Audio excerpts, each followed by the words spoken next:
Livro A Gênese, de Allan Kardec. Primeira parte, capítulo 10. A Gênese orgânica.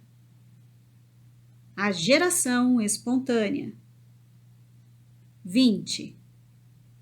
É natural que se pergunte por que já não se formam mais seres vivos nas mesmas condições em que se formaram os primeiros que surgiram na Terra.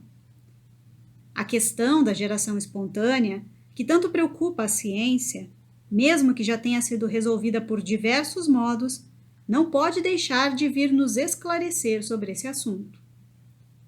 O problema proposto é o seguinte: formam-se atualmente, de modo espontâneo, seres orgânicos pela simples reunião dos elementos que constituem esses seres, sem germes previamente produzidos pelo modo habitual da reprodução, ou seja, sem um pai e uma mãe?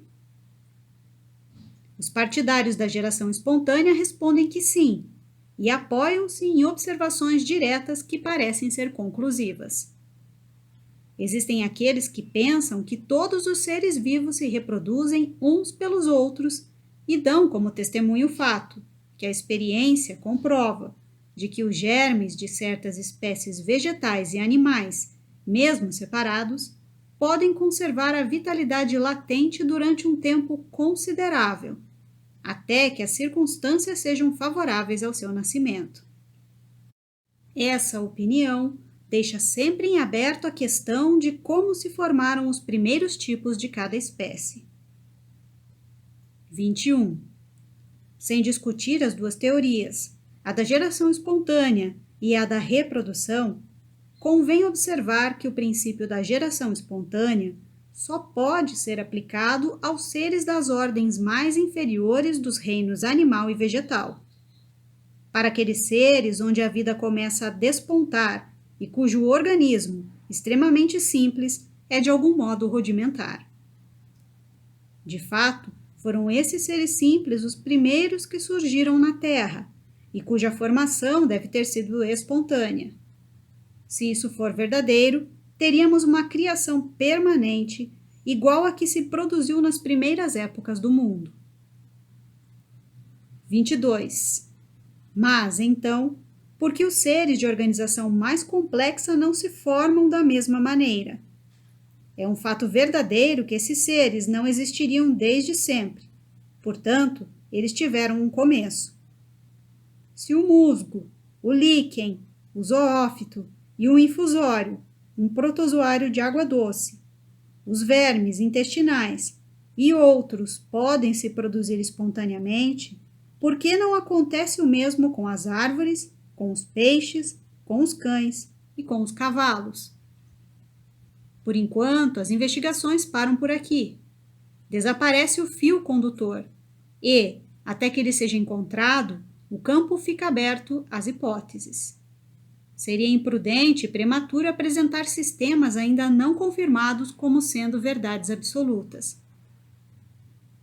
23. Se a geração espontânea é um fato demonstrado, por mais limitado que ele seja, não deixa de ser um fato importante, um marco capaz de indicar um caminho para novas observações. Os seres orgânicos complexos não se reproduzem dessa maneira, mas quem sabe como eles começaram? Quem conhece o segredo de todas as transformações? Ao ver o carvalho sair da bolota, fruto do carvalho, quem pode afirmar que não exista um laço misterioso entre o pólipo e o elefante? No estado atual dos nossos conhecimentos, só podemos apresentar a teoria da geração espontânea permanente como uma hipótese provável e que, talvez um dia, tome lugar entre as verdades científicas incontestáveis.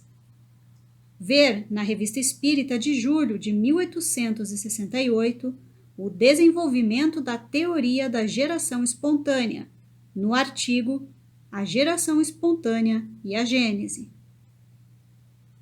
Observações. Geração espontânea 1. Até meados do século XIX, os cientistas acreditavam que os seres vivos eram gerados espontaneamente e provinham de corpos de cadáveres em decomposição. Acreditavam que rãs, cobras e crocodilos eram gerados a partir do lodo dos rios. Essa hipótese, chamada de geração espontânea ou a biogênese, foi descartada. Pesquisadores passaram então a contestar a hipótese da geração espontânea, apresentando argumentos favoráveis à outra hipótese, a da biogênese, segundo a qual todos os seres vivos originam-se de outros seres vivos pré-existentes. Site Só Biologia com adaptações. Geração espontânea 2. É importante deixar claro que Allan Kardec utilizou os conhecimentos científicos da época em que viveu. A ciência já comprovou que a geração espontânea não existe, nem mesmo para os seres mais inferiores da criação, como os vírus e as bactérias. Kardec teve o cuidado de apresentar a teoria da geração espontânea como uma hipótese provável, e não como um princípio que fizesse parte da doutrina espírita. Evandro Noleto, com adaptações.